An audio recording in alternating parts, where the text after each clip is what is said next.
कैसे हैं आप सब। तो कल हमने कुछ टॉपिक डिस्कस करे थे फोर्थ चैप्टर के। आज हम उसका नया टॉपिक डिस्कस करते हैं फोर्थ चैप्टर का।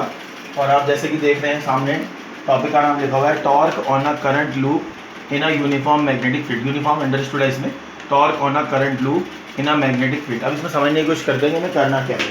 एक मैग्नेटिक फील्ड आपके पास पहले से तैयार है, वो मैग्नेटिक फील्ड पहले से वर्क कर रही है, उसमें फोर्स लग रहा है, सब अट्रैक्शन रिपल्शन सब उसमें काम चल रहा है।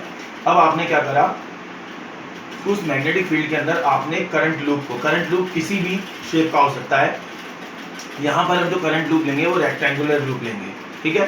तो जो करंट लूप आपने लिया रेक्टेंगल की शेप में, और उस करंट लूप को आपने मैग्नेटिक फील्ड के अंदर सस्पेंड कर दिया।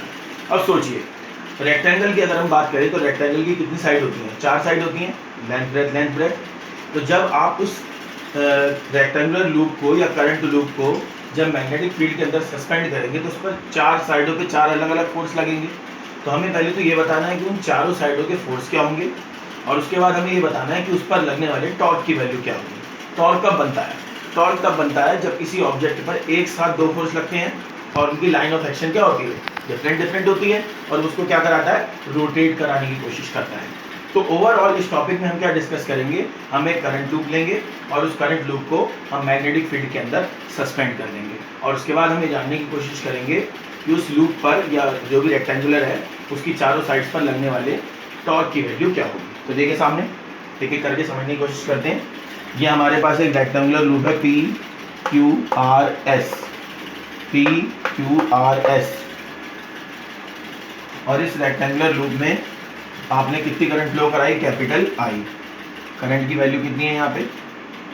Capital I. A, B क्या है? इसकी साइड्स हैं। साइड्स का मतलब आपकी लेंथ और ब्रेथ। A, B क्या है? आपकी साइड्स हैं। तो कैपिटल A क्या हो जाएगा? आपका AB, यानी एरिया हो जाएगा, ठीक। आई आपकी करंट हो गई, A, B क्या हो गई? आपकी साइड्स हो गई।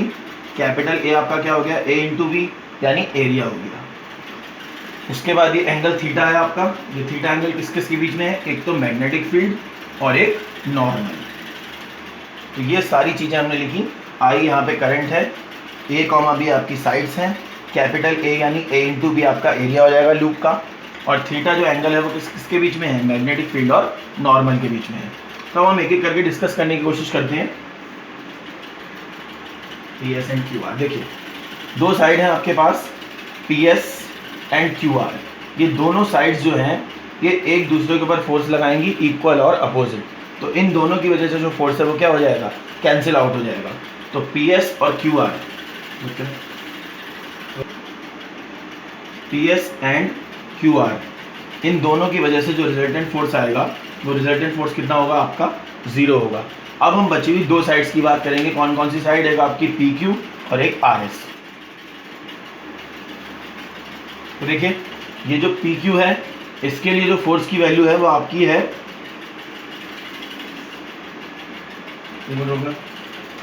आप इस डायग्राम में जब देखेंगे तो जो PQ पर जो नेट फोर्स लग रहा है वो आपका लग रहा है नेट इनवर्ट फोर्स, और जो RS पर जो आपका फोर्स लग रहा है F, वो क्या लग रहा है? Net outward force. तो ये इनवर्ट, ये आउटवर्ड, तो ये दोनों फोर्स मिलकर क्या बनाएंगे? आपके कपल बनाएंगे। तो कपल की वजह से क्या लगेगा? टॉर्क लगेगा। तो अब हम एक एक करके सोचते हैं। देखिए आपको फॉर्मूला याद है, F = I/B/L sin थीटा, ये फॉर्मूला होता है। तो सबसे पहले हम साइड PQ की बात करेंगे। सबसे पहले हम बात करेंगे साइड PQ की। PQ के लिए F = क्या हो जाएगा? देखिए I/B। अब देखिए यहाँ पर आपकी जो लेंथ है वो आपने कितनी मानी है? यहाँ पर आपने लेंथ कितनी मानी थी इसकी? B। लेंथ आपने कितनी मानी थी इसकी? B। तो I/B/B, और साइन थीटा में थीटा हम कितने डिग्री मान लेंगे? 90 डिग्री। तो साइन 90 कितना हो जाएगा? 1। और उसी तरीके से अगर हम RS वाले के लिए बात करें तो RS वाले के लिए भी इतना ही फोर्स होगा, I/B/B, क्योंकि दोनों की साइड कैसी होगी? आपकी इक्वल होगी।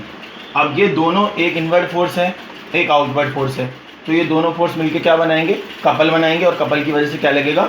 टॉर्क लगेगा। तो टॉर्क, टाउ का फॉर्मूला क्या होता है? Force into perpendicular distance. तो देखिए इस वाले डायग्राम की हेल्प से हमने एक दूसरा डायग्राम तैयार किया है। हमने टॉर्क का फॉर्मूला लिखा था फोर्स इंटू परपेंडिकुलर डिस्टेंस। तो फोर्स तो मुझे पता है, परपेंडिकुलर डिस्टेंस मुझे फाइंड करनी है। तो ये एंगल आपका थीटा है।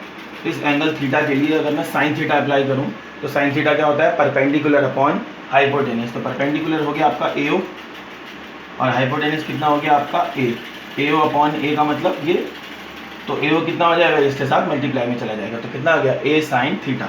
अब हम टॉर्क की वैल्यू निकालेंगे। टॉर्क का फॉर्मूला क्या था, force into perpendicular distance. Force था आपका आई बी बी और A sine theta, I capital B ऐसे ही, और साइन थीटा में थीटा आपने 90 मान लिया था। तो अगर हम साइन थीटा में अगर एक स्पेशल कंडीशन में तो हम उसे 90 लेके चलेंगे, ठीक है। लेकिन इस वाले में साइन थीटा 90 नहीं होगा क्योंकि यहाँ पे ये एंगल बन रहा है इसका, वो उस फोर्स के लिए था, आई बी बी के लिए। तो आई बी ऐसे ही, ए क्रॉस बी आपने फिर से एक साथ ले लिया और ये साइन थीटा। अब बताइए कि आपको लिखवाया था मैंने कि ए क्रॉस बी किसके बराबर होता है, कैपिटल ए के। तो फॉर्मूला क्या आ गया आपका निकल के, tau equal to I A B sine theta. एक बार कंफ्यूज नहीं हुई, एक बार मैं फिर से बता देता हूँ आपको। एफ वाला फॉर्मूला आपने लिखा था आई बी एल साइन थीटा, तो उसमें आपने आई ऐसी लिखा, बी ऐसी लिखा, एल की जगह पे आपने लिख दिया स्मॉल बी, और साइन थीटा की जगह आपने लिख दिया था साइन 90। तो क्या आ गया, आई बी बी। तो ये आई बी बी तो ऐसे ही आ गया, और ये जो परपेंडिकुलर डिस्टेंस आपने निकाली है ए साइन थीटा, इसमें थीटा 90 नहीं होगा क्योंकि ये पर्टिकुलर एंगल है। तो हमारा फॉर्मूला क्या निकल के आया, tau equal to I A B sine theta. तो ये जो था ये तब है जब आपके पास नंबर ऑफ टर्न कितने हैं, केवल एक है। मान लीजिए इस रेक्टेंगुलर कॉइल में number of turn capital N है, तो फॉर्मूला बन जाएगा N I A B sine theta.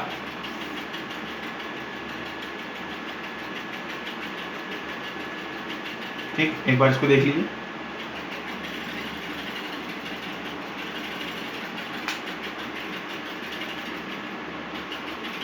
तो ये फॉर्मूला आपने लिखा tau equal to N I A B sine theta. अब स्पेशल केस मानेंगे, स्पेशल केस में हमने क्या माना, थीटा इक्वल टू कितना, 0 डिग्री।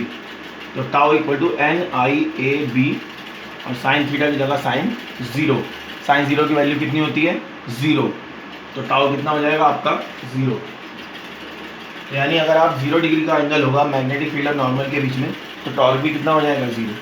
सेकंड कंडीशन में हमने मान लिया कि थीटा इक्वल टू 90 डिग्री है, तो टाउ इक्वल टू हो जाएगा आपका एन आई ए बी और साइन 90।